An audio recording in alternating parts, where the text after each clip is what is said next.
सासूबाई जेवण बनवलंय, कारल्याची भाजी आणि भाकरी बनवलंय, देऊ का तुम्हाला वाढून? सुनबाई मला कारल्याची भाजी नाही आवडत, दुसरं काहीतरी बनव. ओ सासूबाई माझ्याच्याने काय होणार नाही, आहे ते खा. सुनबाई 1000 रुपये दिले बनवशील ना? हो सासूबाई लगेच बनवून आणते जेवण. सुनबाई लय दिवस लादी पुसली नाही, तेवढी लादी पुसून घे. ओ सासूबाई फार काम कर करून मला पिट्ट्या पडला, मी काय लादी पुसत नाही आज. 1000 रुपये दिले पुसशील ना लादी? त्याच की सासूबाई आता पुसते लादी बघा. सुनबाई माझा लय पाय दुखत, जरा पाय दाबून दे.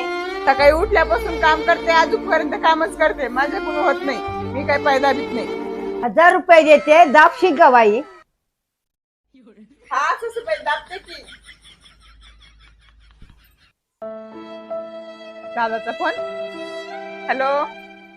आयडे हा बोल ना दादा. तुझ्या सासूच्या खात्यामध्ये भाऊबीजेसाठी 3000 रुपये टाकलं, त्याकडून घे काढून. तू टाकलंय काय ते? सासूबाई माझ्याच भावाने पैसे दिले, तेच पैसे तुम्हाला दिले.